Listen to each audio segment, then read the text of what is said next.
Welcome back, boys and girls, to episode 38 of the Nerd Chills podcast. We're getting up there. We're almost ready for a midlife crisis. This is Adam Diaz, and with me, as always, is CJ. Welcome back, CJ. Thanks. Super excited to be back this week. It's been a long week. Happy just to sit down and talk some games. Same here, bro. In the third chair, as per usual, is Charlie. Welcome back, Charlie. Hello. And we don't have a fourth chair this week, but that's okay because we're going to make do. So just leading right into it, Charlie, what have you been playing? You bastard. First of all, I want to say that I think we should do what most people do and just do like 4 episode 39s just because, like, no, 39. Right. 39-2, 39-3. Just keep pretending we're 39.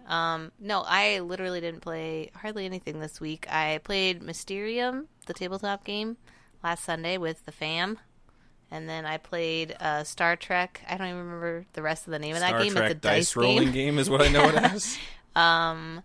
And I'm trying to think, did I play anything else? I mean, I could lie and pretend like I probably played like Mario in Rabbids Kingdom Battle, but probably not. I really don't think I did. Well, I appreciate you not lying. Doesn't make for good radio, but that's okay. I played the game of Work and Life. Those are horrible games. I played those too. All right. Yep. CJ, I know that you were very busy with the iPhone X and stuff, but what did you play this week? I played a little bit more Destiny. I played NBA 2K18, which has been a lot of fun so far. Nice. I was thinking about getting that on my Switch, but I was like, I don't like NBA. Oh, there you go. That's a pretty good wait reason and not to buy a game. Maybe it will come Played a to you little bit of free if you wait. D&D That's a good call. on Wednesday, and trying to get our little campaign set up that everyone will get some more information about on the 4th of October. And Cool. I'm going to go play some D&D tonight, so... Nice. Very D&D heavy. Yeah. As for myself, I played lots of Shadows of Mordor.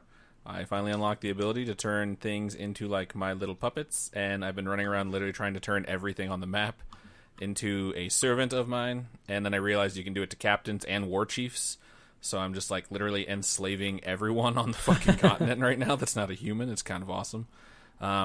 Played, like, nothing on my cell phone because didn't really have time. And last night, I had a friend in town, and it was actually Nick from episode, I think, 23, when we had the anime episode. And he introduced me to a game he's been begging me to play since we were in 7th grade, which is Settlers of Catan. I've never played it. Played it last night, drank some beers. It was fucking awesome, so I can't wait to play it again tonight, because it is amazing. It's like Risk mixed with Monopoly. That's the one with like the octagon-shaped pieces. Yes, it is. Did I tell you about the time that I played that with Andy and Wade? No. So we all played, and I was being super transparent, but they were kind of cutthroat. And so I was just over there, like, with all my utilities or whatever, or resources, like, face up. And, like, I'd just be like, I have this, if someone had, like, a card to play against me. And they were being, like, really hardcore, like, I don't have to tell you what I have. It's like, you're right about that. But we played for, like, 6 hours. Our game took so long, and That's we never crazy. finished it. We played with 4 people the first time, and 3 of us were being taught. And that took 2 hours, and then the next game only had 3 people, and that game took less than an hour. Really? Because we all knew what we were doing at that point, so we were like, we want to get to Dang. 10, like, we're going to fucking win. I got to 8, and I didn't win, but I'm okay with that, because it was actually really, really fun. But aside from those things, not a whole lot. I did play a sprinkle of Madden, just for funsies, but I don't know, not really big. I'm not very good at Madden. Yeah, Madden's So- hard to be good at. That's why everyone rages over that game. Yeah, I Madden is can't rough. get past pro level, and I'll be doing well, and then I'll just have a game where nothing works, and I'm just like, well, you know what? Fuck this game. Then So you break a controller or two, and you move on with your life. Right. I used to threaten to take the game back or break the disc, and now it's digital, so I'm like, I will continue yelling at a TV if this keeps happening. And I just play something else. So, but that's about it for us for what we've been playing. Reverse order what we've been watching. I've been watching television. I watched some Chicago Cubs baseball today. Watched them lose because I never get to see them play on TV anymore because I'm in Vegas. So that sucked. Not a whole lot besides that. I haven't started any new series. I watched some Castlevania in the background just because I wanted to hear like ambient noise of people dying, and it was very pleasant. So that's about it for me. CJ, what have you been watching, bro? I'm still on the Friends grind, so Oh, man. How is that going? I mean it's all right. I see a lot like all the newer shows I've watched. I'm picking up a lot of things that happen in Friends that I feel like they might have gotten it from. So that's kind of cool. Like the entire plot of How I Met Your Mother? Yeah, pretty much. It's gonna be like that South Park episode, like Friends did it. Yeah. Simpsons did it. So, I mean, it's been fun so far. So it's a good show. I don't like how every episode is named The One Where. Yeah. that's- Every show wants to have a naming convention for their episodes. Yeah. I just think that's dumb. Because sometimes it gets a little annoying because it can give away some stuff that's going on in the episode. So it's like I get spoiled before I even start. So, yeah. Yeah, I started watching NCIS like a couple years ago. I think I got through 10 seasons of that, but right before it goes to commercial break, or right when it comes back from commercial break, that's what it is. They show you like a half a second to a second clip that's in black and white, and it's of where the next commercial break will happen. So it gives shit away. It spoils shit, and I'm like, this is like why I don't watch like coming soon clips for certain shows, because I don't want like the plot to be spoiled if they're not good at it. That's So you'll hilarious. just every time I'd watch an episode, I'm like, oh, look at that! Like Ziva's going to be in the sand face down. She's probably going to shoot that guy we've been watching for the last 20 minutes. It's just like a Middle Eastern looking person being arrested or Yeah, it's taken like- down. Fucking typical NCIS bullshit. So I had to drop that before we finished it, but yep, that's about it. To me, I think the Friends naming system makes sense because that's how I picture Friends fans. Referring to the episodes. episodes. You know the one where Phoebe like dates that guy and he's stalking her. Oh, except it'd Phoebe, be what a free spirit. a lot longer. Yeah. Yeah. I agree. It does make sense with how you would describe an episode. Like, anytime I'm describing an episode, I always say it's the one where it's like it makes sense. It just kind of I don't know. It's annoyingly weird. I agree. So Charlie, what have you been watching this past week? Well, I finished BoJack Horseman. How is BoJack Horseman? It's really good. It's freaking dark though. Let Really? me say, it is not like it's funny because it's like sarcastic, and it is dark. But this last season was really really dark. Like this You is mean not like you can't see the screen because the lighting's not right? no. I kind of wish. No, like not to spoil anything. It doesn't really spoil anything. I'm not going to name names, but like someone dies. Ooh, spoiler. Someone has a miscarriage. Jesus. This is like- a cartoon about a talking horse, right? Yeah, like they go back into his whole like family history, and they reveal that like one of his relatives was like lobotomized back in like the Whoa. 50s. Like there's some dark shit. That's It fucking is so weird. not like the animation you're used to, like Futurama or South Park, where it's pretty funny, and then every once in a while there's like a dark thing. Like it's entirely dark. Wow. But it's really good. I watched that, and then did I watch anything else? Oh, I've been watching some Portlandia. Okay. Not bad. Yeah. I actually watched a couple episodes of Flight of the Conchords. Sorry, there's a car going by honking its horn. Flight of the Conchords, just to listen to my favorite songs from that show again. Oh like my the Hip Hop God. Hippopotamus, which I is my fucking favorite. love- But yeah. What about Part-Time Model? Part-Time Model is the other one. It's so fucking so good. But yeah, I think that's about it. I haven't really watched a whole lot. I was actually really sick for 2 days this week. Really? Yeah, nice. I had to stay home, and like I texted my boss the second day. I'm like, I swear to God, I'm actually sick. And he's like, okay, like feel better. So I had like 3 days of just hell at work trying to catch up, and then people like, why wasn't this taken care of? It's like I was dying and I didn't. Now I wish I had. So now that it's the weekend, I'm just super thrilled because I hear that everybody's working for the weekend. Monday. What is it? What does it say? What does Leela say? It's like Monday monkey lives for the weekend. That's horrible. What was I gonna tell you? I'm also almost done with Adventure Zone. I have like an episode and a half left. Wow, you flew through that. Yeah. I got through the entire series way slower than you did, but when I finally had caught up, it was with one episode left to go in the series, and then 30 minutes after I caught up, they released the last episode of the season, Yeah. So you just like, and I was just like, killed hooray! So that's cool. I'm slowly getting one there. thing- Slowly. It's such a good show. I think I'm going to re-listen to it. I've been going through. I'm listening to Critical Hit right now. which is another D&D podcast. It's been around for like 7 years. I might have mentioned it on the podcast before, but it starts out kind of slow, and they're in 4th edition, and I hated 4th edition.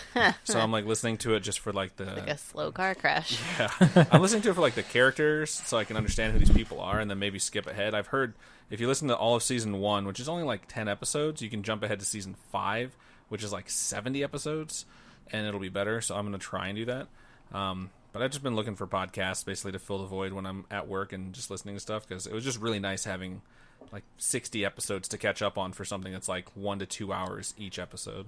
Have you ever listened to like This American Life? Is that too thinky for work? Yeah, because I want something that I can kind of zone out of. Like even Adventure Zone is a little bit too thinky because I have to pay attention to it. Especially towards the end. Yeah, because like I'm just sitting there like I'm not gonna cry at work. Like it's just super fucking intense. You're just like writing what they're saying. Yes, pretty much. Like I'm just gonna put it on a webpage on accident. What I've been reading, however, is a book called Significant Zero, written by Walt Williams. Walt Williams is the guy who is writing Battlefront 2. And he's around my age, and he talks about how he just fell ass backwards basically into the gaming industry. I was going to say, he's around your age. That's the worst. All right, and he turned into a writer. He turned into a writer for a different series, and he's actually the person who wrote Spec Ops: The Line. And he has a couple of interviews, one on IGN Podcast Beyond, and one on IGN. Actually, it's on Kind of Funny Games, like the past 2 weeks. And he gives these really detailed stories about like game development and writing. He's like, you think writing's glorious because you're going to do this thing where you have this amazing storyline, you're going to blow everyone's mind, and then you write your story, and then you realize, okay, now I have to go write all the dialogue for when people are just standing around. And it's like, it's just endless dialogue of bullshit, and just like people standing, like guards standing around, like talking to each other. And he said, like, for every 5 lines that he would write of like nonsense, one of them would be for him. And they'd all be like really weird stuff. And he said it's like his favorite part of writing is doing that to keep himself entertained. But I never thought about that in video games, how you have to write the random bits of dialogue that people hear. yeah, everything I've been playing with Shadows of Mordor since I listened to those interviews and got the book. I'm like walking around listening to these orcs. I'm like, someone had to write the dialogue for these moronic orcs walking around talking to each other about stupid shit. And like, it's like, man, this must have been horrible. I would have loved that, like, me, Grog. Yeah, and it's like, you don't like me, I know like you, one of us be dead soon. Like, someone had to write that, then take it to a recording studio and ask someone like, no, please read this and take it seriously. Oh, and man, that'd like, be rough. they did. For the most part, like I kind of understand now why Peter Dinklage was like reading his lines like, that wizard came from the moon for the original Destiny. So It sounds like it's a book all about how life is super easy, and if you just wander around, you'll fall into a wonderful career, and then you'll get to complain about it like, ugh, writing video games is the worst. pretty much, Oh, he talked about how much he loved his job, but he did talk about how it takes him to a dark place because he has to like do nothing but focus on it and like lock himself in a room. But it's really interesting. Guy's name again is Walt Williams, and the book is Significant Zero. It's weird to hear him talk about it because I'm like, this guy is writing the second piece of video game for the Star Wars universe that is officially canon, because everything else has been changed into legend. So it's the biggest gap between Star Wars Episode 6 and Star Wars Episode 7, and it is told from the dark side perspective, and not even the dark side, but the Empire, like the people who were ruled by the Empire. So I was like, well, I kind of trust it more now that it's the guy who wrote Spec Ops: The Line. So I feel like they're putting a lot into that storyline. I was at an event where they had the girl that plays Iden Versio, which is Really? the The main main character. character, and it seemed like really in depth. They had like real actors and everything. I'm pretty excited for this game coming out November 17th, I think. Yeah, for the noobs, unless you get the Right. Elite Trooper, which comes out on the 14th. I guess I might have to do that instead then. If you want to pay $20 more to get the game early. So there's something that we were supposed to do like 2 episodes ago, and I've forgotten. It was recommended by listener Monty, and he said man. something that you guys should do is state the last game that you played and how long you think you would survive in that universe. Oh yeah. So Ooh. I'll go first. I've played just before I walked in here Shadows of Mordor, and I think I would last a little while. It all depends on if I had to protect Robin, which I most likely would. Because if I was like near Mordor and they came down, I'd be like, oh, okay, here's the deal. Like, we're going to be slaves because I don't want to fucking die. Because I definitely am not in ranger shape at all. But yeah, so I would hope I would live long enough to flee south. My question is, do you have to be the protagonist? Because you could just be some random person. See, I imagine myself as who I am, which is the random person where I'd be like, I'll fight if I have a chance, but these things are 8 feet tall and super muscly, so I'll stab one in the throat when he's not looking at me type stuff. So, yeah, I don't think I would last terribly long if I tried to do it that way. I would just have to be, like, sneaky about it and then try and run away. So, what's the last game you played, Charlie, and how long would you survive in that world? I mean, it was probably Mario and Rabbids Kingdom battle. And the last battle I had, I died because when I really, really, really put my mind to it, I'm good at strategy. But when I get, like, distracted or bored, I'm like, fuck it, just try and kill everything. And that never works. Right. It's like, I'm going to get through this one quick. And then all of a sudden, everyone's dead. Yeah. So I wouldn't probably last very long in that universe. But, I mean, it's Mario, so you don't really die. So if I go back to my next game, that would be Sexy Brutale. And that game is a puzzle game, and that is my shit. So I think I would last the whole game. Forever. It's pretty intense. Yeah, I think I could stay in... I mean, I'd get bored, but I could stay in that universe for ages. All right. CJ, what was the last game you played, and how long would you last in that world? Destiny. Last game I played actually was PUBG, and I would not last man. long. Not You long wouldn't last for long, that or you world. would last long? I mean, if it's that exact game, technically no one would last longer than at least 45 minutes because the circle would just come to nothing and everyone would die. Yeah, except the one person who was able to kill everyone else. Yeah, so I mean, if you won, you would just get to go to the next game, so you'd have to have the craziest winning streak of your life. But Right. maybe if it was actually me playing and not like with a controller and I had the gun in my hand, maybe I could last a little longer. But I'd probably say like 2 games max, Right on. and then I'm done. It's funny, too, because we don't have this in our news segment, but the creator of PUBG just like came out and shit-talked Fortnite like super Fortnite. hard because Oh, yeah. Fortnite added in their PUBG mode, and they were not happy about it, and it's like they took to social media and just flamed the shit out of the guys who made Fortnite, and I'm just like, it's kind of fucking unprofessional. Like, do you really care? Yeah, dude. Like, it's just showing that you're kind of creating this battle arena genre, and it's getting really popular, so doesn't really matter. At the same time, if I was the creator of PUBG, I'd be like, that's fucking bullshit. But they had to have had something in development to release a new mode like a month or 2 after the game came out. You can't just create something that in depth that fast. But I don't know. I don't know. I'm sure that it probably did. Like, I'm sure that they might have taken things from that, but at the same time, like, be classy about it and throw shade in like a classy way. Like, be like, it seems like our game is so popular that Right. people are doing similar things, and that's awesome. It's like, really nice to see that Yeah. we're inspiring people who've been in this industry a lot longer than us. Like, you don't have to be a jerk about it. Yeah. So it sucks when that happens, but it's like it's always better to take the high road. It's like the best way I can put it is like do the Conan O'Brien. Yeah. Like have your last show be the classiest speech anyone's ever heard, and then if someone wants to talk to you behind the scenes, be like, I am so fucking pissed off right now. Because he had that documentary where they talked to him like, how do you really feel? And that's like his exact words. It's like, I'm just really fucking pissed off all the time. And it's like, you don't have to fucking have a press release where you're a douche. It's like, seems far too popular in our country right now. So And from like the very few people I know that work in the gaming industry, it seems like that stuff happens a lot. Like ideas get Thrown taken around. or misappropriated, or you get like bought out of games you put tons and tons and tons of time and energy into. Like things happen all the time, but you ultimately still have to work with those people. It's Yeah. really a small community when it comes down to it, so you have to be willing to get past those things. it's like, just deal with it. And on top of that, I would look at it as an opportunity. It's like, okay, if they do something that looks really cool, I'm going to pillage people from their team because my game is way more successful and I can probably fucking do that.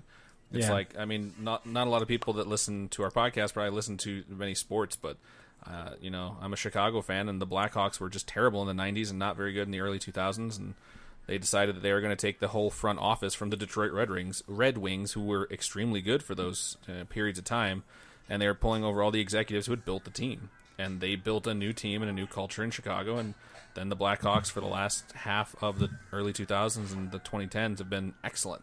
And it's like, they saw something and they're like, well, we want to emulate that, so let's fucking do that. And if you're on top of the mountain seeing someone else trying to like do what you're doing, it's like, okay, I'm just gonna pillage your fucking talent now. Like that's like, do the Yankees thing, like do what you can. But that's exactly what the Yankees do. exactly, it's like, but you can do it in a way where it's like not like in sports you have to have chemistry. Realistically, if you're just gonna pull people onto a team to develop a game, You know, I mean, I'm sure chemistry is a big. You know what? Let me finish reading Significant Zero, and then I'll go back and talk. And about then Someone was just telling me a story. I think it was my sister. Maybe it was one of you guys, though. It was a story about like how they know somebody who's on Facebook, and they're complaining that like one of their friends always shares their post, and they're like, at least give me credit for it. Like they don't even say who it came from. Like she's stealing all my work. And I was like, but that's what the share button is for. That's and exactly people what the know share where button's it for. came from. and like, it shows it came from you. She's Yeah. not. If they were copy and pasting it as their own status, it's That'd be different than different. sharing. Yeah. Also, everyone, please share our episodes. That's something we Yeah. never talk about, but yeah, it really helps us if you guys click share on that if it's something that you're going to listen to. Because Yeah. even one more person on your friends list that decides to listen to it, you know what? That's awesome. So yeah, Yeah, feel free. We're not going to get upset. Like, hey, this is our podcast. how dare they copy it? No, seriously, please share it. Anywho, that's for sharing news. Right, this was a fun detour, but let's jump into the big three. CJ leading out with Xbox. What do you have for us this week, CJ? So one of the biggest things, Phil Spencer, who we all love, and Robin has actually gotten to talk to without knowing who she was talking to. Her secret boyfriend. I'm so Secret angry. boyfriend. Oh, she knew who it was the whole time. Right. No wonder she took so long to come back.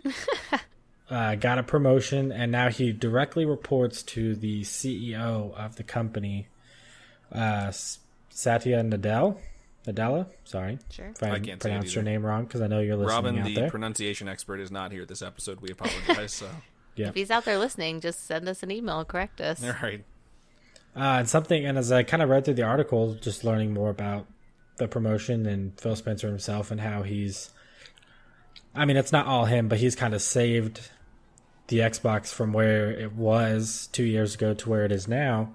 He's actually been with the company since he was an intern since 1988. Yeah, he's been Dang. there his like whole entire professional career. And he And didn't it's- actually, he really wasn't in a state of power or state of decision making until 2014. He was kind of just like the guy behind the scenes throwing ideas. And then when Nadella became CEO in 2014, that's when he also chose Phil Spencer to take over Turn things around. Xbox to try to turn that around. So Yeah, Phil is hopefully, great. Huge with him fan of having, Phil. yeah, hopefully What's with his him new having title, more too? power, we'll be able to King of Xbox. King of Xbox. It's something funny because it's like I remember reading it. Let me check this really fast. Vice President. He's just referred to as Vice President of Gaming, Yeah. not of Microsoft Gaming or of Xbox Of Gaming. gaming. Just Vice President of Gaming. Too bad Game King is taken. Right? Oh my god, that's so goddamn funny. Charlie had a customer who was just bizarre. He was a hobo. He came in a blanket. We were able to upgrade him to a t-shirt pretty quickly, and then he asked us to make him a shirt. This is Game King, so that title's taken, you guys. Sorry. Yep. If you have that Sorry. title, you know, you're going to have to delete it and give it to this hobo who apparently plays video games, Yeah. but can't afford a shirt until you come into a place for a $2 t-shirt. So, What was I going to say? I'm glad they gave him like a normal title, because I just think it would be...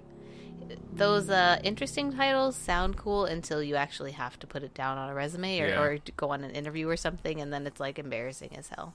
no, I Yeah. totally agree. So that's probably one of the biggest things. We have a bunch of other kind of like smaller articles that I'm excited about, especially with the Xbox One enhanced games. It just surpassed 130 games that they are going to be able. You can pre-order them, or just purchase them when it comes with the game, or if you already own the game. And then let me grab this list again. I had it, but I accidentally just clicked X as I clicked the article. Here we go. So some of the bigger ones obviously are going to be the games that are coming out Q4, so like Forza, Assassin's Creed, Gears of War 4, Shadows of War, Titanfall 2, Rise of the Tomb Raider. So a lot of like the big, I know Titanfall 2 this time around wasn't a big Xbox title. It was multiple. But the It's original supposed to be much Titanfall better was. this time around than the original Titanfall, and Yeah. it Oh, yeah, didn't it's sell way very better. well, which is just... It's really an indictment on the fan base and the games industry as a whole. Well, I mean, admittedly, the first one was a pretty big mistake. They kind of pushed it out in a really bad window. where it was like, here, go off to die. Good luck with Battlefield and Call of Duty. But it was like Yeah. there were no maps that you got on launch, and everything else was DLC, and there's no single player. At least this one, Titanfall 2 is a really good, really short single player. And I meant all the extra Titanfall maps. 2 as well. Okay. Yeah, because Titanfall 1 at least had a decent release window. Yeah, that's true. So. Okay, fair enough. Touche, sir. Touche. So just some big names on the list. 'Cause it's like 130 something plus. It's like I think it's It's a deep 137 list. last I counted. But Anthem, which I know isn't released yet, but that'll be nice to be able to play it right out of the box in just the higher graphics, not having I think I'm going to try and be wait. crazy about Anthem. I'm going to give it the shot that I thought I was going to give Destiny, regardless of whether or not my friends, play with me. And try and be that guy who's just like, yeah, Adam's been playing Anthem like all goddamn day. I need a gaming obsession again. I think Anthem's going to be my next one. Assassin's Creed, of course. The other one I saw, Biomutant and Black Desert, so 2 other MMO RPGs are going to be able to play on Xbox One Enhanced. Then we have Crackdown 3, of course, which that game's never going to come out anyway. Right, I was going to say. Dead Rising 4, which I actually skipped Dead Rising 3. 4, so I'm actually going to didn't. be excited to go back and play it again and see all those beautiful zombie guts in 4K. Is Scalebound on that list? I hate you so much. I was going to do that at That's the just end. Why did you have to ruin it? I was going to go... Whatever. Anyway, Scalebound is on this list because that game is coming back. You heard it here first. I promise you it's coming back, people. Please Should be right. crowdfund that. Of Should, course, what all are the they- EA sports games, FIFA, change.org. NBA Live, which I can't believe that's still a game, but I guess it is. I don't know And why EA NFL, keeps trying to do NHL. You know, I have an argument for Live. The reviews for that game have not been god awful, and even though I don't think there's any online co-op, which is weird, I think that they could really crack into the market considering this like VC for 2K18 is so insane at this point. Like I've heard that you can't do anything in that game without buying VC. For the listeners who don't play 2K, what is VC? VC Virtual is virtual currency. Okay. So you buy that for like shit for your player and different things for your like it's as far as I know it's primarily cosmetic, but everyone says like it's really hard to earn it and it's really really slow if you want to try and earn it, and so you're going to end up buying it. So the fact that they like nickel and dime you, I think Yeah. some of those people would be So- interested in a different game. Yeah, EA to the rescue for not nickel and diming. We'll see how Right? that works. this one time. But yeah, I think that they could corner that market or at least get some people back if they would discount their games significantly. That's interesting. Anywho, One, I know the game you're all waiting for me to say besides Scalebound, you ruined that. Farming Simulator 17, you'll be able to play. Oh, thank in God it's on there. I don't know 4K. what I would have done. spoiler alert, I ruin everything. Definitely make sure you pick that up. Halo 5, which was trash. People are not going to play Halo 5 ever again. Halo I Wars will. 2, I don't care if they put that in 6K. 6K. 6K. You heard it here first. LA Noir, so that's kind of cool. Lenore. Lenore. Oh yeah, Lenore. Sorry. That's cool that LA Noir is going to be upscaled into 4K. Because Yeah. it's a game that we discussed previously on the graphics episode about how it actually might matter having good graphics for that. So that's cool. And honestly, it's more expensive on Switch, so that gives me absolutely no reason to buy it on Switch. Except the Take It Anywhere thing. Nah. Nah. Nah. Monster Hunter World, which hasn't come out yet, but it did get a release date, so I'm Release super date. excited about that. Yeah, dude, January. Path of the Exile, Player Unknown's Battlegrounds. We know we talked about that earlier. Maybe Monster Hunter will be the next game you like get obsessed with. I've heard so many people say the same thing that I've done, and I think you've done, and I know Robin's done, is people are always constantly trying to get into Monster Hunter, and it never works for some reason. It's just such a and I don't mean this to sound as bad as it does, but like it's a shallow game. I expect like an RPG out of it, and it's not that. It's like it's sluggish for me, and I don't mind the combat being sluggish. That's one thing, but when I'm trying to walk through the town and go through menus, and that feels sluggish, like, and even managing my inventory seems to take too long. It's And like, the maps are so small. how the fuck am I supposed to have a game that's not about leveling up? It's not about experience. It's literally about like crafting and forging gear, and then Yeah. learning actual skills as a player. When it makes it so much harder for me to arrange materials and craft gear. So we'll see what happens with Monster Hunter World. It still looks it looks amazing, but we'll see. It's 4-player co-op. We could get together the Nerd Chills gang. We tried to do that when the Monster Hunter 3DS one came out. Me, you, and Robin all got it for 3DS, and we barely played that because we The could just- control. So I think the nice thing is with it now being back, like with it being on a controller, or it'll be on PC too, is the controls might just feel a lot better. There's a lot of moving that like in the combat system in that game that I feel like it just didn't fit the 3DS. Because I played it, I probably put a solid 50, 60 hours into the 3DS version of it, and it just never reminded me of how it was like on the Wii or the Wii U. So I think now that it'll be on an actual console, I'll be a little more into it, because I used to love those games. And it's definitely more about playing with friends, taking down a monster that you can't normally take down by yourself is where a lot of the fun comes into play. Yeah, I agree with you on that. There's something about it being on 3DS. I was like, this is impressive graphically, and I think it's really cool.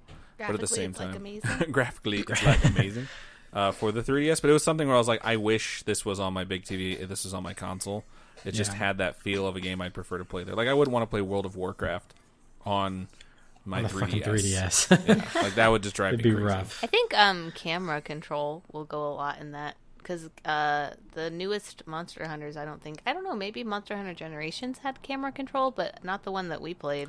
No, Monster definitely Hunter did 4 not. didn't. Yeah, So and that might change. Yeah, that's so all the other Monster Hunter games besides the one on DS have camera control, but because you have to use every button on your DS to do stuff in that game, they didn't put a camera control button.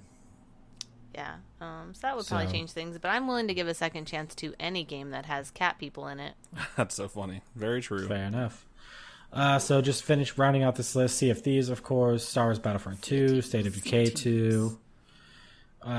State of Decay 2 looks amazing. Just tossing that The in there. Darwin Can't fucking Project, wait for it. which Yeah, me and no. Adam can't really talk about, but I'm super excited because I finally got to play a game. What do you of guys two I was work gonna for say- them now? No, we have the NDA because we're both in the stupid thing. But yeah, I forgot to mention that. That's something that me and CJ both played together. Oh, cool. And holy Had a fuck, blast. it was fun. It was super We fun. took second place. We almost had it. Yeah, we can't say anything about like much, but what I can say is I had my best arrow shot, and me and CJ were like together, and he was like, "Nice shot," and I was like hunting someone, and an arrow shot over my shoulder and hit them in the fucking head and killed them, and it was CJ. I was like, "Oh, this game is going to be so much fucking fun." It's a blast. Elder Scrolls Online, Morrowind, Witcher 3, Wild Hunt, which will be really cool because that'll Yeah. be a real nice game to see in 4K because it already looks beautiful as it is, so I can't imagine how they're going to change it too much. Maybe I'll finally play it. That would be great. Maybe. It's like me in Horizon Zero Dawn. Wow. Wolfenstein, the new Colossus, and then a game that I guess it's way bigger than I ever thought until I looked at it the other day when I read an article, but World of Tanks will also be That game is graphically like enhanced. I know way that too game many is like people an that play that at work. underground hit. I don't understand Yeah, it, it's- but whatever. I had a guy at the store once tell me that he loved it because there's friendly fire and he likes to go on there and troll people. And then he talked to great length about how he trolls people, and I just stared at him like he's a monster. Did you date him? No, I didn't. This one I did not date. Okay. But yeah, I was just staring at him like, who the fuck thinks like this? I don't know. When I was in like 8th grade, I made an account on StarCraft, the original StarCraft, and my name was Backstabber spelled backwards. And at the end of the game when the big battle happened, I would turn off my alliance because you were able to do that manually, and I just destroy Yeah. my teammate and take the loss. But I was 10, so yeah. This guy was like 45. Yeah, there's something wrong with him then. So he's broken inside. Anywho, So moving on to the last two pieces of Microsoft news that I have. Xbox has approved the remake of the Duke controller, which was the original Xbox controller. So I saw one- that. That's nice, fucking a really- horrible idea. like, I don't even know how to explain what this controller where was looks Phil like. Spencer on that one? It's like very oval. It looks like they made Yeah. if a football and a video game controller had sex and had a horribly disfigured child, Yeah. that's what the Duke looks like. It's the big That's- controller from the original Xbox. To me, it looks like a really, really puffed up version of the Pro controller for the Switch. A little bit, but it's rounder on the sides and it doesn't Really? hold well. 'Cause Yeah. it's- Oh, yeah, This one's it's, like- it's real awkward. It's in got your like hands, those. The Switch one has like that angle at it, but the fucking Duke is just like two crescents on the side, and it's fucking horrible. And it's funny too because when Microsoft was originally getting into the gaming consoles, they went like door to door and they're asking people like, on your gaming system you currently play on, give us the top 3 things you wish you had. And people said stuff like internal storage and the ability to play like CDs and stuff like that because PlayStation had just started doing it, but not for every Say, game. look how times have changed. Right, And one of the biggest things was all the controllers were too small. So they made this giant monstrosity of a controller for the original Xbox, and people started importing the S edition from Japan because Japanese people have smaller hands, and they wanted to make it so that it would be customizable, or it would be appropriate to the culture in which they were selling. And then they realized that everyone fucking hated the Duke, and all of a sudden it just became the standard small controller over here. And it's just so funny to me. It's like our least popular accessory ever. We're gonna remake that. People are begging to have the it back. Kinect Like, adapter? people are super excited about it. Why? I don't know anyone who enjoyed those. I remember, like, I was the only person who didn't consistently bitch when we played Halo who had it. And everyone would bring over their Slims, and I was just like, yeah, whatever. And then finally when I played with one, I'm like, I'll never go back. Well, now that's what they'll do. They'll remake it, and people will buy it, and then people will complain, and they'll make a smaller one. They'll call it the original Xbox Controller S, and then people will buy the smaller one, double sale. Coca-Cola Classic. Yep. All over again. It'll work on your Xbox One, your Xbox One S, and Xbox One X. Also, it'll work on Windows 10. And the center logo, which was typically just a plastic, like just a... Yeah, I don't know what it was made of, but it just had the Xbox logo and then some plastic over it, so it looked nice. Little bubble. It's actually going to be an LCD screen. That's kind of cool.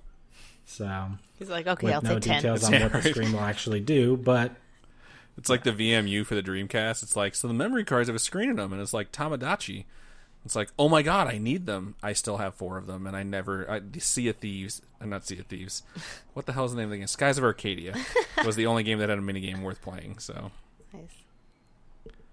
and then the two also on this week on Xbox, which is like Xbox's little news video, the two big things is the Xbox One X is back to be able to pre-order the standard edition, which I haven't been paying too much attention if they're already sold out of that, but I doubt they are. Nope.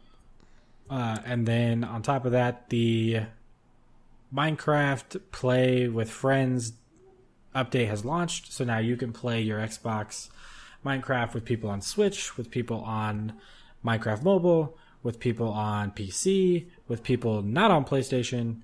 And yeah, you can play with all those people. Your lovely Minecraft game. And then the 4K Interestingly update will enough, be coming to Minecraft soon. Fortnite, after they released their PUBG update, accidentally, little in snafu. quotes, accidentally enabled cross-platform play, so PlayStation people were playing against Xbox people. It's like they accidentally flipped the switch on, and then they're like, oh, whoops, and they flipped it off. And then Phil Spencer came out, he's like, they could have just left it on. It's like, I wish they would have just left it on. It's like, yeah, if you hear anything in the background that sounds like barking, I assure you, it is, and I hate my dogs, and they will be punished severely when I get out of here with pets and kisses, because I do not know how to punish them. But yeah, it's just really interesting that they accidentally enabled cross-platform play, and everyone was happy about it, and then Sony's like, shut that shit down. Can't control the user base somewhere else, and the children and her emails. They just walked away. Like, the Microsoft players are just reining it in. I really wish they would enable cross-platform play for Destiny, because there's a lot of shit talking going on in the online community that I'm not even a part of about which community takes first-person shooters more seriously. And it's like, I really feel like this is an argument that the PlayStation people are just getting in because they know that there's no way to prove that they're better. And it's just like, well, if they enable cross-platform play for just like a PvP tournament, they would just settle that shit. I would say Xbox players take shooters more seriously. I've always thought that. Oh, and yeah, then for sure. fighters are always taken more seriously. sure. And sports, I feel like, are taken more seriously on PlayStation. Yeah, and fighting games. I don't know about sports anymore, but I don't know. I feel like everything besides Madden I've always seen played on PlayStation, but I don't know. Yeah, That's maybe just that is true. mainly FIFA, but I don't know. I have not okay. seen much of other than that. Anywho. Powering through. Keep it going. That's all my Microsoft news for the week. We shall kick it to Charlie for the Sony news. We shall kick it to Charlie, who shall then kick it. I'm Because going there's no to news. kick it. First of all, I will say, just as a reference back, they're definitely still doing 1X reserves. I think that kind of like fell off. I think the gap between the Scorpio and the regular one was really long. It was like 3 weeks, maybe even a Yeah. month. Right. So I was kind of surprised, but they are still going on. It's just no one seems to really know about it. Like that, the people that were like rushing to do it don't realize that it's happening, I feel like. But anyways, this week, or last week I should say, was Tokyo Game Show. Yay. And they announced some things. Sony announced some things for VR. lots of VR. This has been like the last month. It's funny because everyone talks so much shit that they had like abandoned the VR, and now they're like, well, I mean, I guess, and they're coming back to it now. Yeah, maybe it's just like fourth quarter. I don't really know. But yeah, they had some VR news. They're doing a new Zone of Enders title. Super fucking excited for this. Yeah, for VR, it's called Anubis Wars Mars. Anubis Mars is the bad guy in the series, so he is like the only. It's like they're mechs in space and stuff like that. Yeah. But Anubis is like the only one that can go invisible, and he has like this prototype suit, and he steals it. That's how the beginning of Zone of the Ender starts. And then one of the other prototype suits randomly, they like select their pilots, and it selects like an 11-year-old kid. Oh shit. And they're like, that's fucked. Like, thanks. That's great. And everyone remembers Zone of the Enders as the game that had the Metal Gear Solid 2 demo in it. Yeah. But it was also an amazing fucking game and one of the best final boss battles. And then I read up on it, and it turns out one of the ships that's in there is the goddamn ship from Gradius. Yeah, that's and cool. it's canonically connected to the Gradius series. It's really crazy, but it's a really good series, so I'm super That's excited awesome. to throw up playing this game. Yeah, I think that would make a cool VR title, and it's like, I think that's the key to VR, right? Is making games that make sense for VR, but are games that people recognize. And then the second one got me super, super excited. They're making Neko Atsume VR. I thought it was going to be Tom Hiddleston VR. Oh my god! Well, that would be like that would be pretty cool. But Neko Atsume is the game from your phone that lets you collect cats. Oh, yes. That Yep. you guys have already talked about on our show. And every other podcast I listen to is absolutely baffled about what this was. So yeah, it's literally a cat collecting game. They only showed the logo, and that's all you really need. Really? Because That's I would totally play that. Absolutely. I have the VR, and I will be playing it. Then they had another announcement about Final Fantasy. I believe it was Final Fantasy 9 was available that day. I don't remember what day that was. The 19th, I believe. So early this week. Yeah, I think it was the 20th anniversary, if I'm not mistaken. Yeah, so they just announced it. It was one of those things where they announced it, and they were like, boom, go buy it. So it's a re-release of Final Fantasy 9. Which is pretty cool. It's for PS4. Which is a really, really good Final Fantasy. Aren't they all? No, there's so many. No, I've not never all played of like any of them. Yeah, it's like there was... I mean, 9 was their nod back to the original parts of the franchise. It was more fantasy-oriented and not like so steampunky. So it does have a lot of the last things. I think it's the last one to have the Black Mage, aside from Final Fantasy 11, if I'm not mistaken. You guys can correct me. I know some of you guys that listen are huge Final Fantasy fans. Lucas in Black particular, Mage was Lee, in if you're 10. listening, go for it. Let me know how stupid I am. So And then they announced a new game, a new Square Enix game called Left Alive that is going to be out on PS4 next year, I believe, in Japan. They haven't announced an international release yet, but it's a full new IP, and it's got some of the creative team from the Metal Gear series it's interesting. involved. It's I don't know. I'm reserving judgment on that and that new Metal Gear game that's zombie oriented, because the Metal Gear Survive game. Oh. Yeah, I'm like, okay, if it's Metal Gear mixed with Left 4 Dead, I actually like both those franchises, so maybe it won't be terrible. Or it'll be like Resident Evil Operation Raccoon City. Yeah, who the hell knows, man? But we'll see what happens when it comes out. I haven't had any hands-on time or seen any gameplay demo of any of those, so I'm reserving judgment. I won't be a dick about it, which is rare for me, so you should take it. I just think it's crazy that I kind of wasn't sure where Square Enix, I always want to call them Squeenix. Yeah. Square Enix is headed with their partnerships, because they have obviously released a lot of Final Fantasies on cross, like Xbox and PlayStation cross-platform, and then they announced that Kingdom Hearts is going to be on both, but they're still partnering with Sony a lot, so that's interesting to see how that's developing. I feel like the games they know are going to sell, because as of right now, anyone who, when Xbox wasn't big, like during the PlayStation 2 era, when like Kingdom Hearts, for instance, say was getting big, now some of them might be on Xbox, so they know they'll sell more copies of their game by doing on both consoles. Whereas like their new IPs, where they're not sure how much they're going to sell, maybe that's where they're just trying to keep Hedge it their on bets. one console only. Yeah, could that be. makes sense. I mean, I'm sure it would cost like ridiculous amounts of money for them to keep Kingdom Hearts on PlayStation. They'd have to get paid a fuck ton of money for that. Yeah. So at least they still have some partnerships, and if this game takes off, that'll be good for Sony. Yeah. But I would personally want my game, if it was brand new, to be on every console.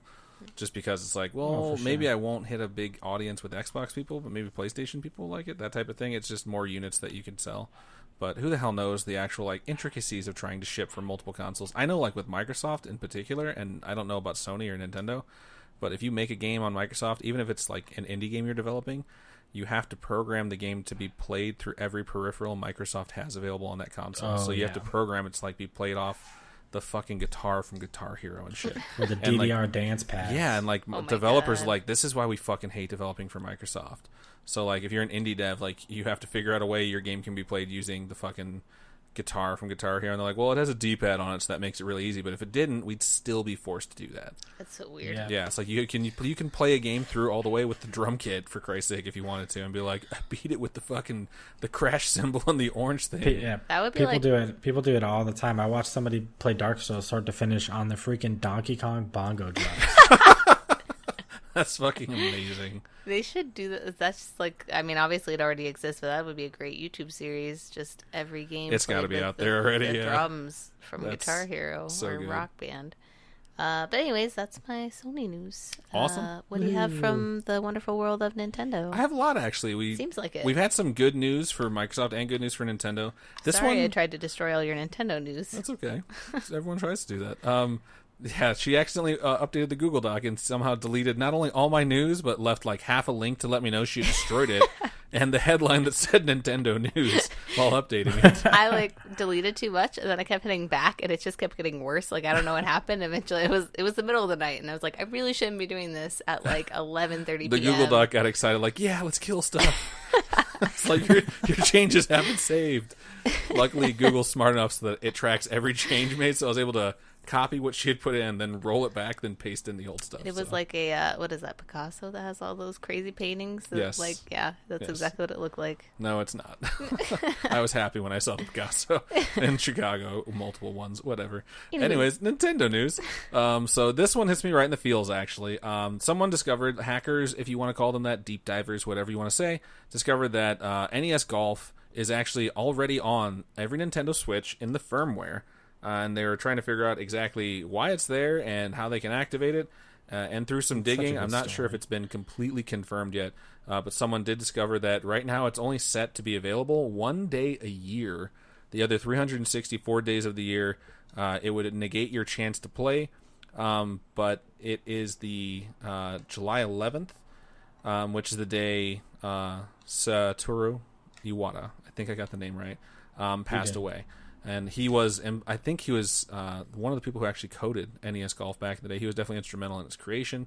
And it's July 11th is just like a day that was really sad for all Nintendo fans. And the fact that like once a year you get to play this game that meant a lot to them, and then they're just going to take it away from you. But it lives on your Switch and it's always there. It's really heartbreaking in a way. I wish It's so they had sad. chose like his birthday instead of death day. I don't like celebrating or doing anything on the day someone passed away. Yeah, that It seems doesn't fucked make up. sense. It's sad. But yeah, that one was really interesting. I was like, I can't believe that there's something living on my Switch right now that I can't access, and Nintendo just wants to remind everyone to be sad. So you really can't believe that? I can. Yeah, I guess I can believe that it is Nintendo actually. So that doesn't surprise me. But yeah, that one was kind of sad, but we can move into a little bit happier stuff. Nintendo, the home of console Easter eggs. Yes, and the home of being a dick to independent developers. Someone out there took Mario 64 and turned it into an online playable game where you could play with, I believe, up to 64 characters. What? And everyone was super excited. People were playing together, and you could just like fucking run around as all these different Mario characters, like Waluigi and Wario and Peach and Yoshi and every color Yoshi and all this other fun stuff. That's super cool. And Nintendo swooped in right after it really hit the news big, and everyone's like, this is so much fun, and gave them a cease and desist. His videos have been taken down. His Patreon has been closed. And it's just like, I understand it. He's making money off of your license, but I feel like there's ways you can do things where you can be like, okay, we're going to take a portion of that and just keep it online, and we're going to let you put the Nintendo logo on there for, let's say, 70% of all your fucking profits for everything you did. And I think independent developers would still be like, cool. But they just kind of came in here and was like, yeah, this is dead. Completely dead. We'll take you to court. We'll sue you for everything you're worth. And it's just like, I think they're probably still going to sue him for anything that he made off that Patreon. or make it all get refunded, depending on how Patreon handles that. But it's like, Yeah. this is not the Nintendo I want to see. I want to see something that's more fan service, be treated with a little bit more respect, especially since it was created by a fan. Or just watch it closely and see how see how big it gets, see how much there is a want for it, and just like buy the idea off the dude or something. Like, the only other company I've seen be this stupid was Funimation, because back in the day, someone was changing, I think, Quake 4. They were making a mod so that you could fly. They were basically turning it into what Dragon Ball Z. What's the newest fighting game? Fighters? No, the one that's not like Xenoverse. That looks like Xenoverse, where you could create your own character, or you could play as any of the other characters, and you could fly around and have like blasts. And they were just using the Quake engine. They basically made an entirely new game off the Quake engine. Yeah. And right before it released, they gave him a cease and desist. And people had been following that game for like 4 years. I think it's a slippery slope, honestly. I don't blame them for being protective. Like, You're a slippery slope. whoa. I don't know if that was mean or Jeez. creepy. I don't Just know. keep going. But basically, like, Mario is probably it is the most recognizable character in video games, and it would be so easy for people to make money off of just slapping Mario on anything, and then Nintendo becomes responsible for that. Yeah. So I get their point that if they let one person do it, it's just gonna like unleash the fucking. They're very protective world. of Mario too. And I mean, I think that it's fair. I mean, first of all, so this is the Sony line, but you can't control the online interaction. So if someone has a bad experience, they're going to ultimately relate it to Nintendo when it has nothing to do with Nintendo. Right. And I could literally, I mean, you've seen it with Flappy Bird. I can make the most basic fucking thing, and if it looks Mario-esque, people will be like, take all my money. So it's really not fair. I kind of think that it would be cool if they'd be like, let's explore this idea with Right. you, sir. And release a statement to that effect, even if they don't intend on Yeah. doing it. Say something like that. Yeah, they just killed it in the very Nintendo way of like, this is dead forever. Like, thanks for playing. It's like, Jesus, this guy's princess was very under the few that castle the got whole to do time. But I feel like he would have gotten a better response if he hadn't gone the whole route of like Patreon and shit. Like, if you really That's are the a part fan, that bothers me the most. Is like, just you, make it and put it out there and be you like, don't need that money to make this game. You clearly already made it, and you just put up a Patreon so people could donate you money. So. yeah. So it's like the fact that he took donations is where he kind of loses any kind of credibility at all. I Yeah, just when you think- start trying to monetize it, that's where the issues come into play, I feel like. yeah. Yeah, that's rough. But so that's Which is one maybe thing. Why maybe that's why they shut it down faster than they do with like some of the Pokemon games that get out there. Yeah, I mean they eventually get around to those ones, but this one, as soon as it kind of Yeah. got media attention, it was just dead. But yeah, that kind of balances out the sad feels news. Something that we've reported on, I think, twice before. Square Enix did announce that it is trying to get it called it a full fat Final Fantasy 15 on Nintendo Switch. So they're essentially trying to bring the game to Nintendo Switch exactly how it looks on Xbox One or PlayStation 4, or scale it back in the way that Doom is going to be doing, how Bethesda's bringing that to the Switch, and somehow it still looks absolutely incredible. I think the last time we reported on this, we talked about how the creator of the game was unable to find a Nintendo Switch still on the market for purchase, which is hilarious, but it's definitely something they're still exploring, and this hadn't really been confirmed or announced, but they are indeed trying to bring Final Fantasy 15 to the Nintendo Switch. I have it on Xbox One already. I haven't played it. Robin got the collector's edition, and if the disc is in the house, all you have to do is put it in your Xbox and play it. I have a lot of other stuff like that I need to play, like Horizon Zero Dawn. As much as I joke around about it, is my next game for sure. Yeah, man. Or the RPG that you got me. I always forget the name Persona. of Persona 5. One of those Persona. two, I will be playing something on the PlayStation 4. But if all of a sudden I had the ability to play Final Fantasy 15 on my lunch breaks, or if I'm in a car driving to like Disneyland or a 4-hour road trip wherever, then I might actually play that. BlizzCon. Oh my fucking god! I keep forgetting we're going to BlizzCon. So exciting. I'll So hold down the fort here.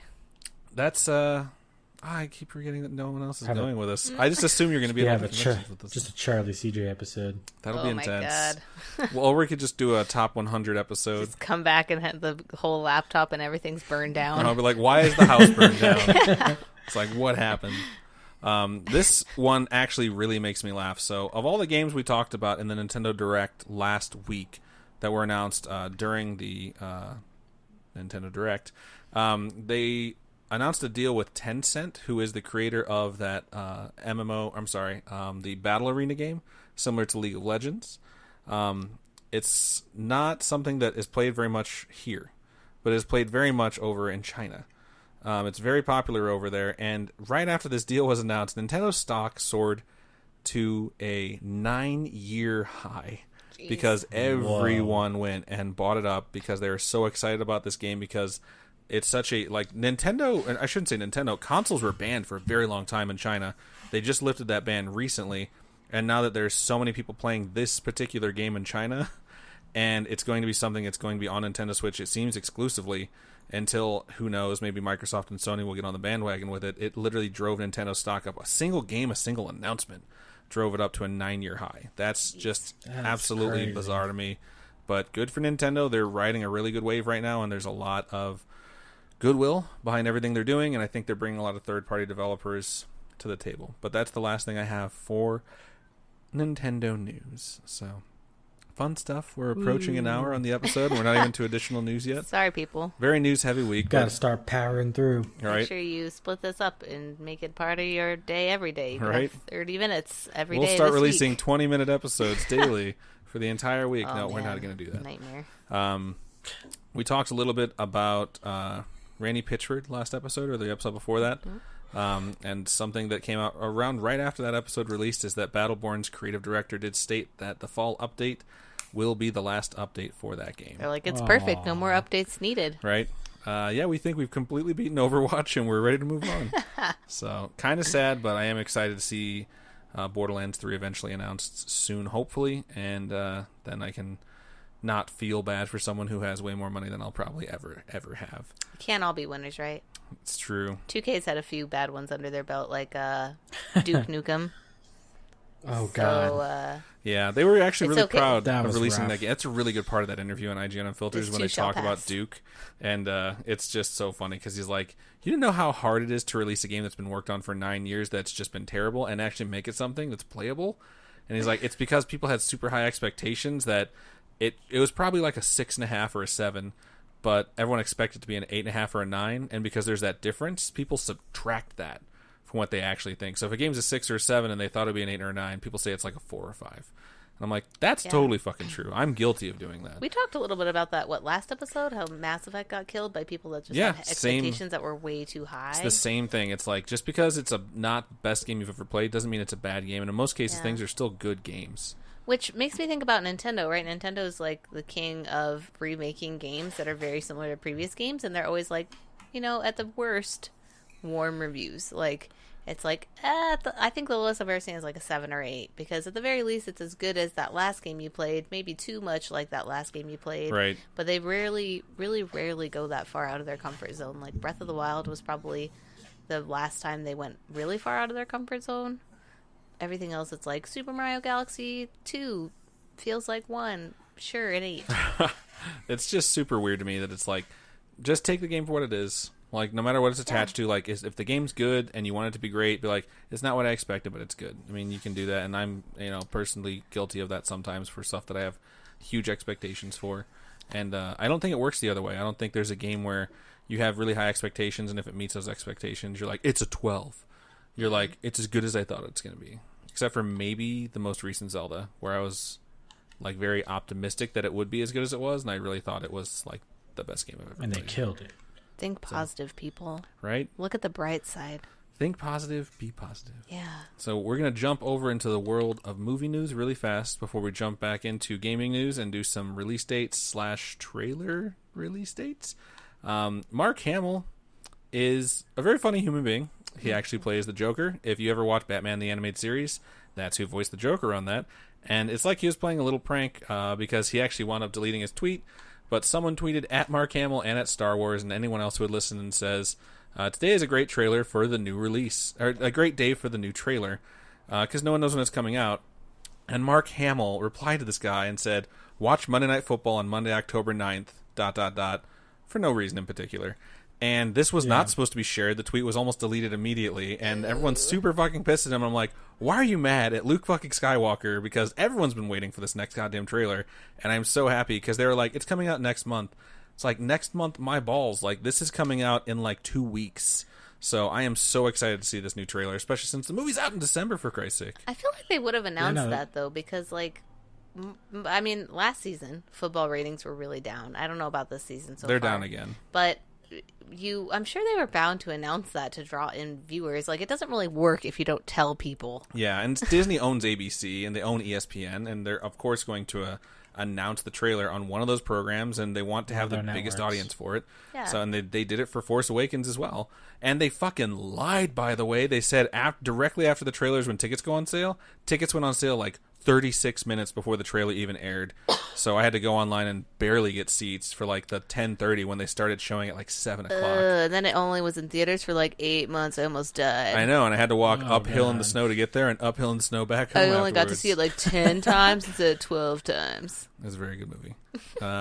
It wasn't the best Star Wars, but it was the best since Episode 6. So, It was the best Star Wars in the last 5 years. yes, that's or in the last 10, 15. I was going to say Last 5 10 years. years. Yeah, Yeah. since the 80s. Anyways, last piece of movie news for you guys. Stephen King's It is officially, and adjusted for inflation, the highest grossing horror film of all time. That's been Nice. released by Woo. several sources.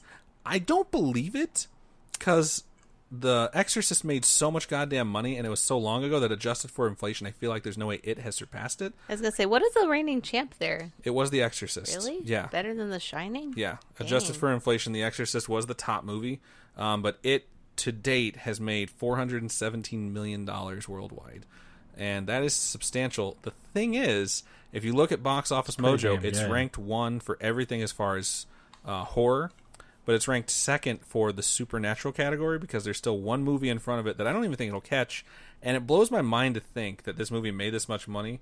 But the number 1 supernatural movie of all time? Paranormal Activity? No. The Sixth Sense. Oh, man. The Sixth The Sense Sixth Sense made really? domestically $293 million, which is like $50 million more than it has made so far. But grand total worldwide, it made $680 million. Where is M. Night Man. Shyamalan now? He is having a resurgence in his career, actually, because people really like that new one, Split. So, What was I going to tell you? Also, every time you say worldwide, I think of Mr. Worldwide. Mr. Worldwide himself. Oh, God. So goddamn funny. But yeah, that's movie news really quick. CJ did say earlier in the episode, and Charlie confirmed, Monster Hunter World did get a release date. The official release date is Yay. January 26, 2018. January is shaping up here. It's like, I mean, everything else is going to get pushed back. Mark my words. Like, first quarter of next year, I don't believe Red Dead. I don't Right. believe Far Cry. Maybe, but I doubt it. Anyways, but Ni no Kuni will be out in January. That's Monster awesome. Hunter's in January. I'm sure there are some other things that don't come to mind right now, but I'm starting to get excited about it. They did already state if you play on PC, you will be waiting even further because the PC launch date is going to be even further back, Behind. Probably. which is sad. What's the date? I'm guessing March. The date today is the 23rd. 23rd. That means you fine folks will be listening to this on the 25th because we know that every one of our listeners listens the day that this releases because you guys love us so Course. much. But if Loyalty. you're listening any day before the 28th of September, then you still have time to plan where you want to be to watch the Red Dead Redemption 2 trailer, which they did announce they're going to be airing on September 28th, 2017. So we can find out what's going on with that. And probably, I'm guessing, see the new release date of like June 2018. Maybe May. Might be May. I'm saying May. Yeah, May is when Red Dead Rockstar 1 likes came their out. May releases. Yeah, I'm definitely predicting that this trailer will feature It's going to be May. a pushback. It's gonna be May. All I know is I'm not gonna get into any kind of position where I have to start planning shit around release dates of trailers. That's Yeah. not gonna be a life that Yeah. I live. It's just like this announcement is for the announcement for the trailer. It's like how far are they gonna go? Like just the announce the fuck outta fucking here. game. Give a year to a year and a half. Don't have that long of a I development. feel like cycle. because they announced the trailer, they're gonna delay it. Be like, sorry, it's not ready. yeah, this But like, that trailer though, like they should announce it and say like it's ready right now, but we're gonna make you fucking wait until the 28th. Because when you say something like, "Oh, we'll have the trailer ready on the 28th," it's like so you're not fucking done with it yet. It's like that's what it sounds like to me. I'm just never gonna be in a place where I'm like marking my calendar for the date of a fucking trailer release. Get out of here. I actually carved it into my We're arm. gonna get signs I'm that in excited. the store for the trailer release. No. That would be GTA 6. Emergency I reset. predict GTA 6 they'll send you promotional material. I'm for gonna have to have a live the event. announcement date. That would be hilarious. Oh It'll my be like God. when LeBron James picked Like a Cleveland viewing, or Miami. a viewing party. You know, I was really sad that I didn't do a listening party for Adventure Zone finale, so I'm totally going to do it for the next season. I'm down. Unless the next season sucks balls. Everyone will be caught up by then. Yeah, that's true. Hopefully. So, anyways, that's everything that I have for additional news. So we can power right on ahead, and I'm going to let Charlie take over for this main topic of the show, which we totally forgot to announce at the beginning of the show, by the way. That's a surprise main topic. Whoops, I might splice that back in there.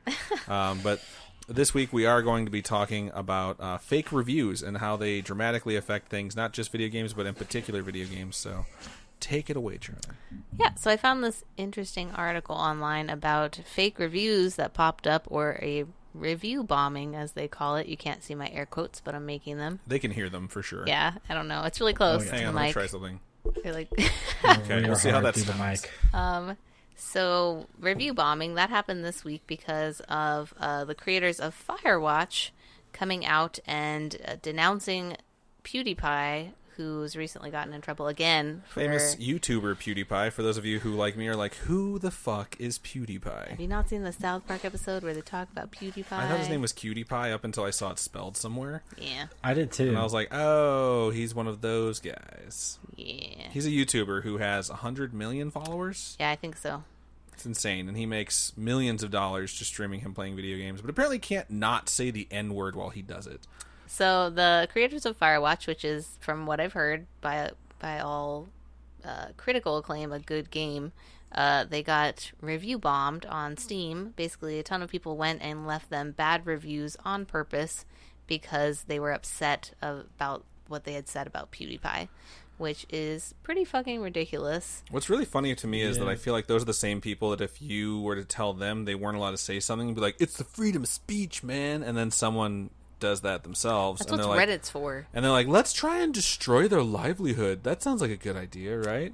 Yeah, so I guess on Steam, I get the impression that they don't give you access to like the entire review, because now they're kind of redoing that and they're making it so you can see the trend of the reviews. So you can see if it takes like a massive dip, For no reason. or if it, you know, it could be related to an update. I mean, devil's advocate, it would be cool to have that, like, if there's an update released and that update has a problem, then the game's reviews go down. Then you can even see as a developer, like, that update impacted us a lot, we should fix those issues. That's very smart. Or people can see that the most recent update is not very good and they can wait until there's a patch or something along those lines. But it's pretty insane. I'm kind of surprised and sad that they don't make it like a verified purchase thing, because they should be able To prove that you've actually played the game. Exactly. At least then they'd get the money for it. Yeah, I feel like it should just have to be in your Steam library, because Yeah. even if you're getting a promotional code, if you're a game reviewer who's not purchasing the game, it would still be in your game library or registered that you could re-download it if you've already deleted it. Yeah, and then once you click on the history, like the part of the timeline that has the fluctuation, you can see samples of those reviews. So that you're not just looking at that score, you'll see the fluctuation, and then you'll hit that, and I'm assuming it'll be like just snippets where people are like, they don't like PewDiePie. What's the word? Baba Booey. Like, I don't know, whatever you would What put is a in. Baba Booey reference to? Baba Booey is the Howard Stern thing. Oh, that's why I don't know it. Okay. Yeah, man.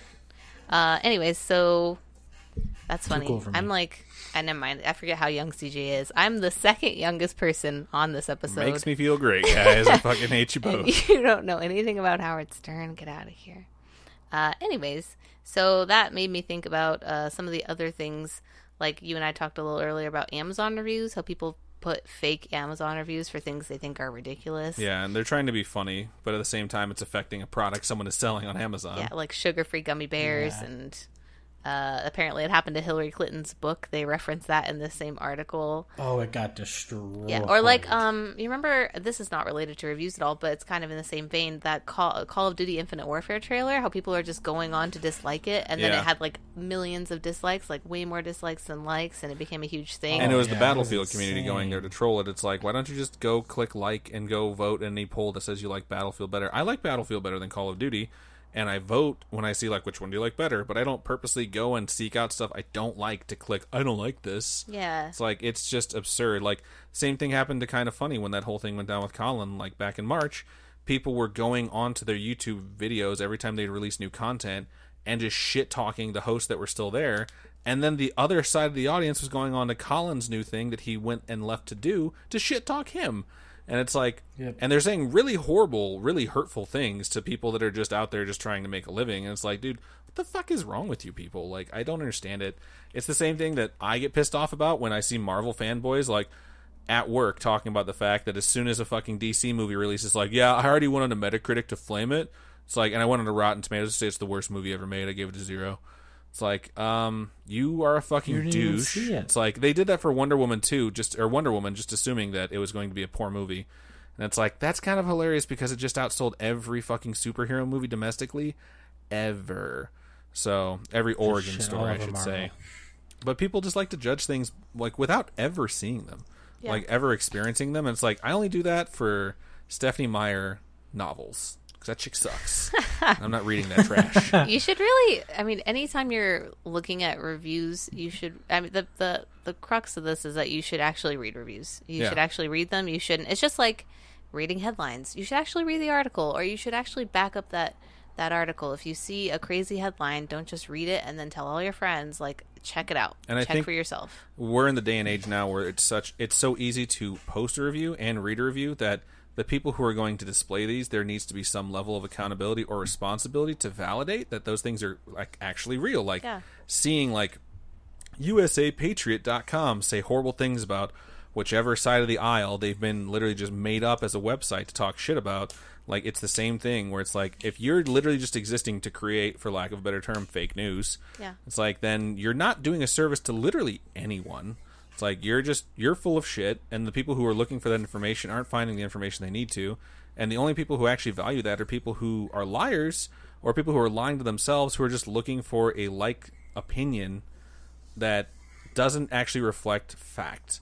And when you have stuff like that happen, like all these fucking people reviewing Firewatch, which was so critically acclaimed, they're turning it into a fucking movie.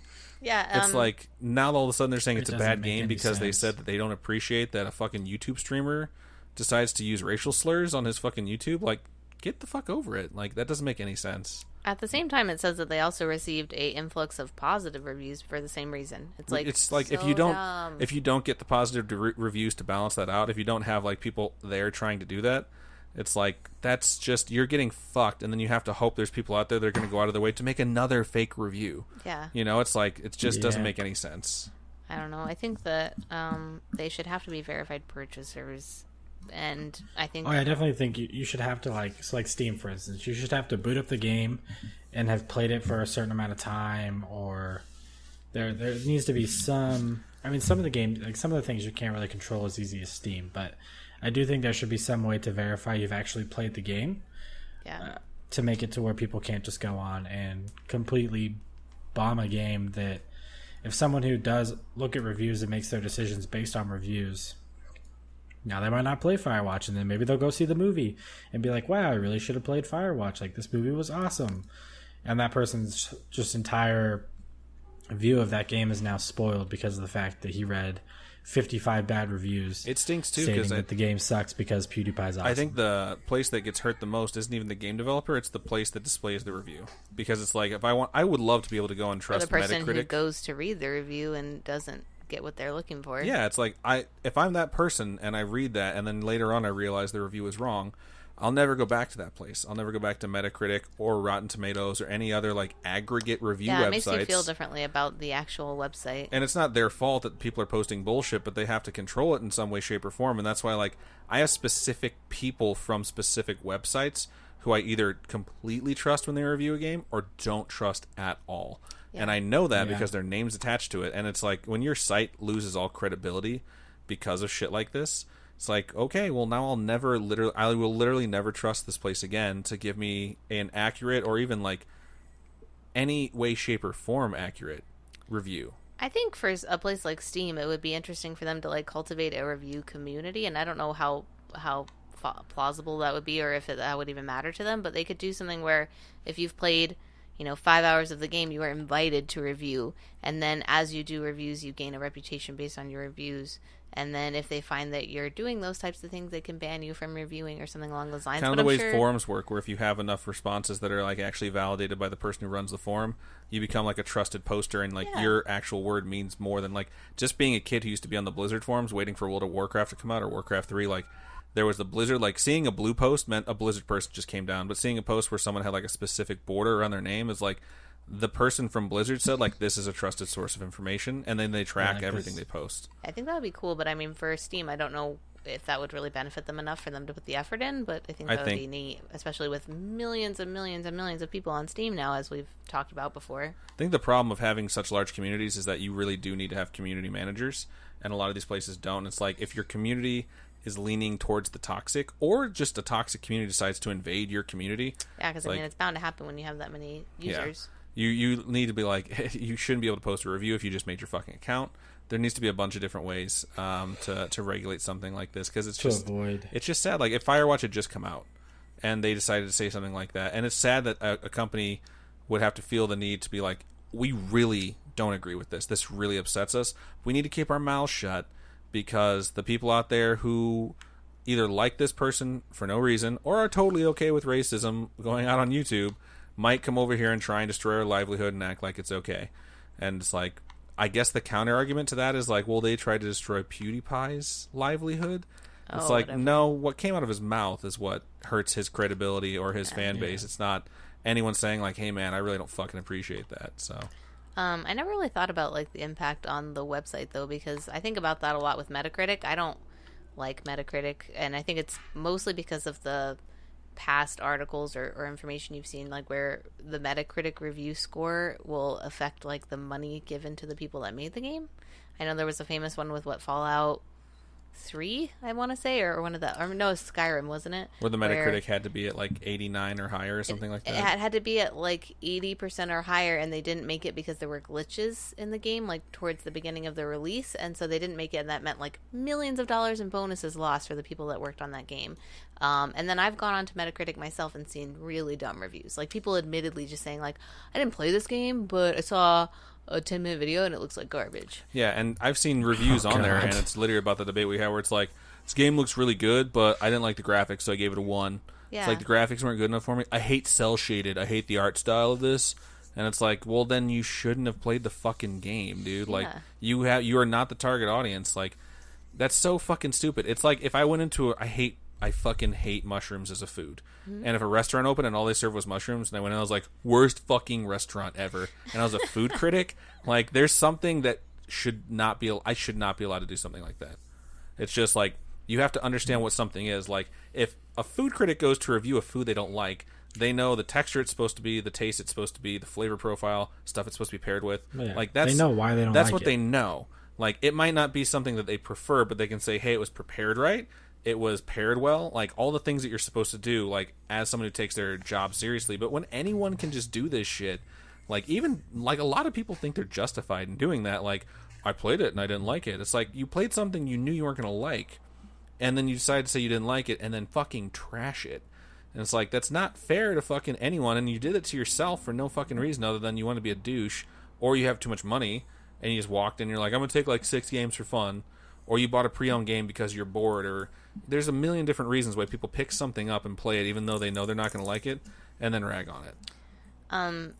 Another weird part, I don't know, I found this interesting. I was looking up that Metacritic controversy because I remember that when I was reading this article, and there were newer articles saying that there are studies that show that the Metacritic score didn't affect the game, the amount that people purchased the game, which blows my mind because it's like, that cost people money who made the game, but it didn't affect the sales of the game.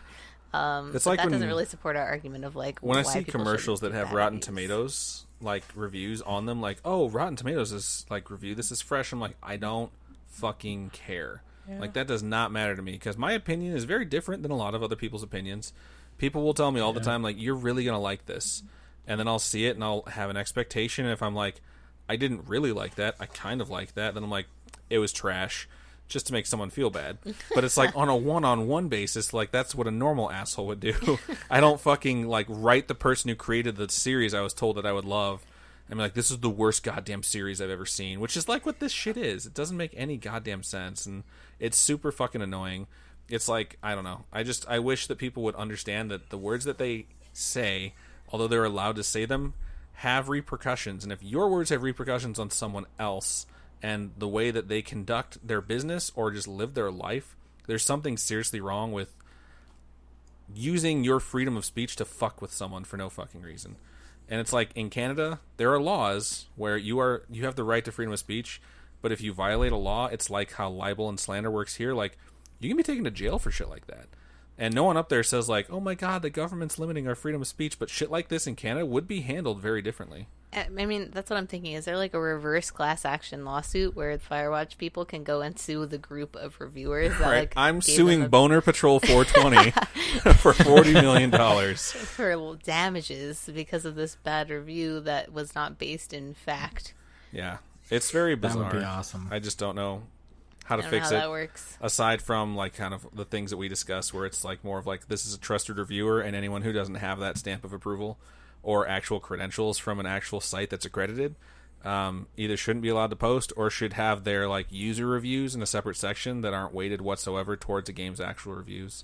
Ultimately, like, just read what you're gonna. If you're gonna read reviews, actually read the review. Don't look at the score, especially if it's not a website or a source that you trust, because, like, if they have a one line title, like that's all they have for their review, then it's probably not very substantial. I wouldn't read a review that's like it's good Right. and be satisfied with that. Like, why is it good? It's weird because I'm totally guilty of that because I go to IGN for like, most of done. my reviews still, but the first thing I go to an IGN article, the first thing I do is I check who wrote it, and I'm like, okay, I know them, I trust them, Yep. and then I scroll to the score.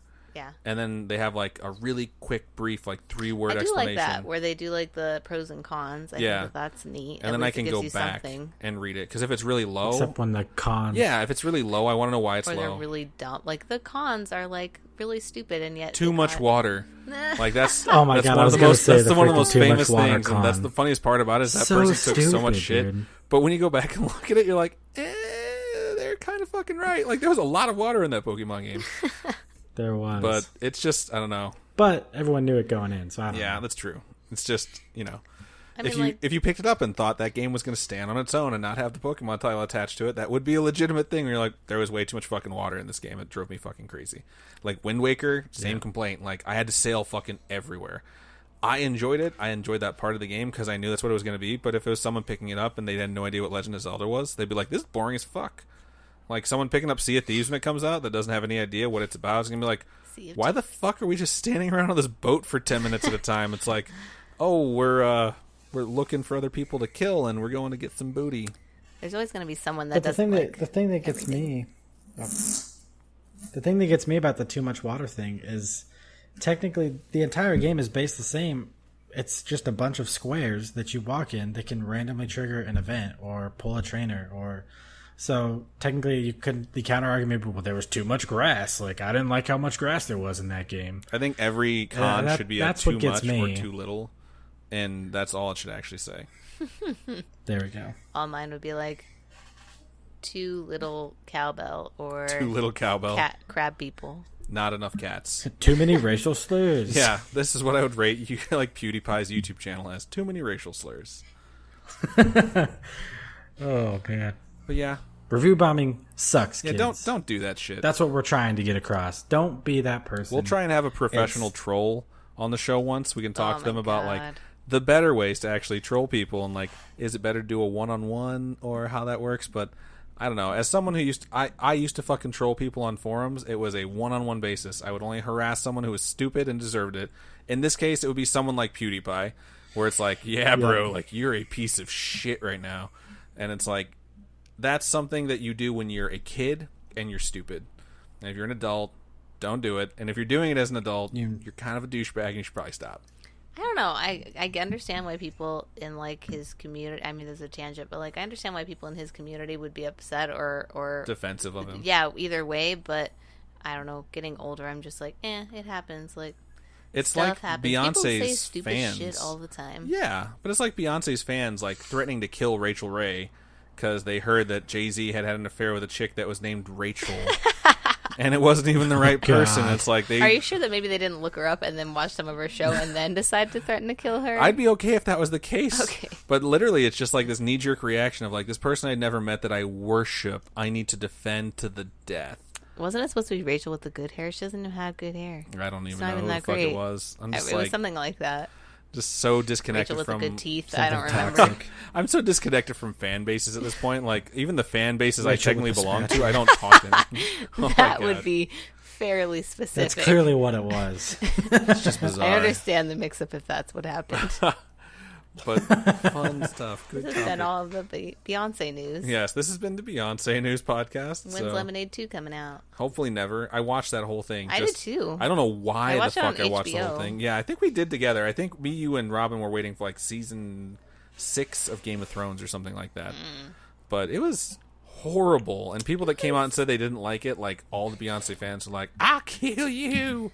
I thought it was a really cool concept. Like, I thought that the whole, like, It's because you're stupid. So visual to Yeah, go with clearly, the music it's was stupid. really interesting. Like, you thought the concept of a music video was good? I'm fucking but like with you. Please all don't of get them, mad. Charlie. you Give know, me Charlie like a a 1. visual album. I'm gonna like, review Bomb Charlie. There was don't one know. part in it where she's like all showing off pregnancy belly, and I'm just like, dude, this is getting way too fucking weird for me. Wow, you're one of those guys, huh? Like, No, it's cover up pregnant women. No, You're it not wasn't. glowing and it shit. wasn't that. It was like she's like in this weird like tribal thing, and it's like all this Yeah. like weird fucking ritualistic symbolism, and I'm just Think like, about it though. If it was like a band that you liked, and I wouldn't like them anymore. I'd be like, Really? I liked Beyonce before that, and now I'm just like, well, now I'm a Taylor Swift fan again. like, but what if Taylor Swift did that? What if like you got to see all of her I don't like her new music video. videos? I fucking hate it. Like, Is it? I don't like that new song. it's terrible.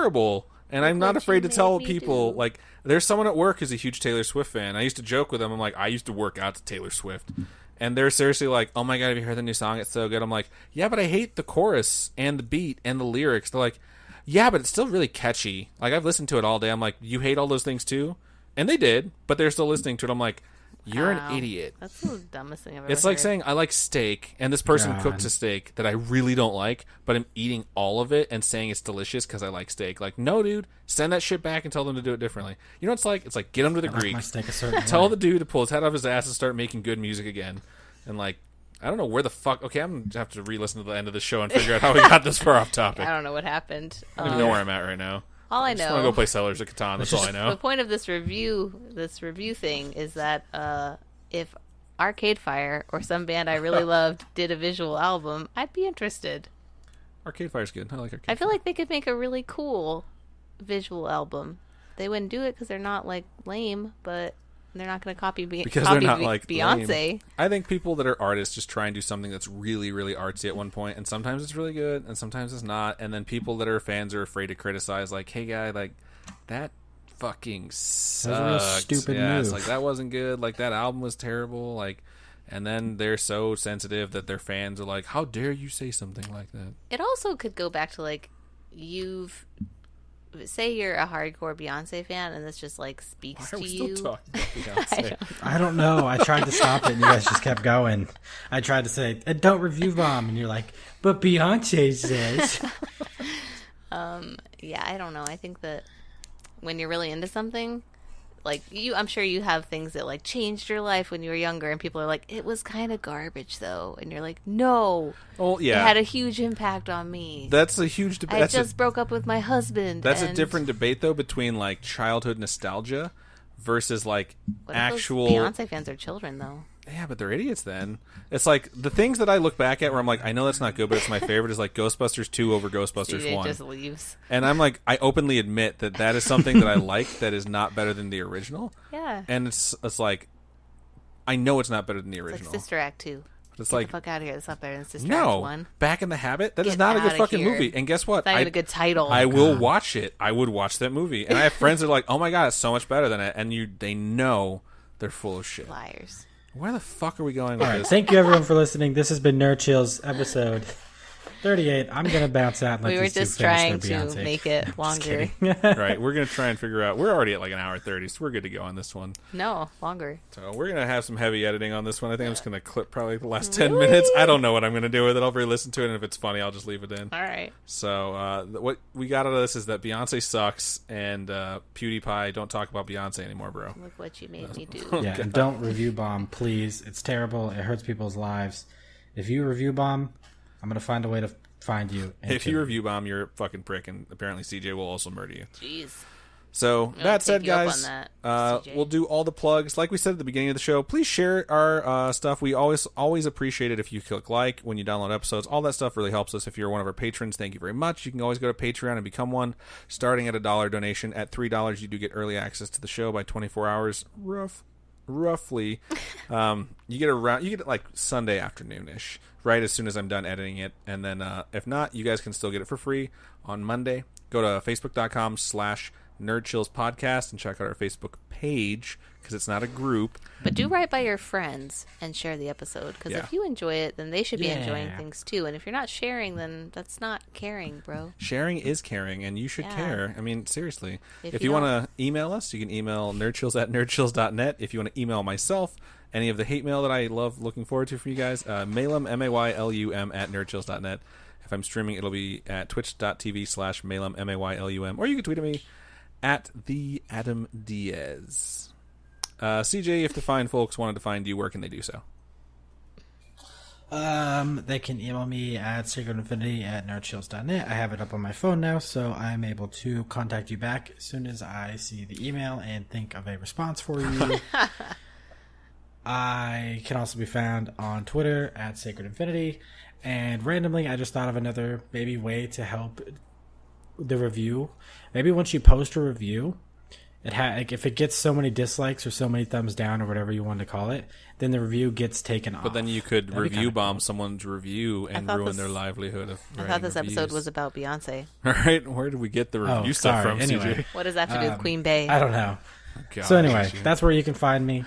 Yeah, I passed the plug baton to Charlie. Thank you, CJ. I can be found at charlie@nerdchills.net if you want to email me.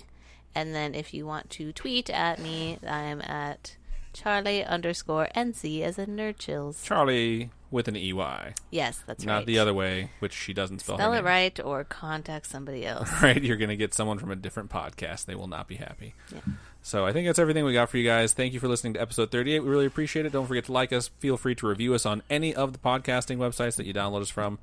We really appreciate that. Unless you're a PewDiePie fan. Unless you stay can away. still review us if you're a Yeah, PewDiePie I'm fan. down with that. It's Don't fine. even care. But it does help us. It actually moves us up the charts on the iTunes list. We don't have a ton of reviews, but every little bit helps.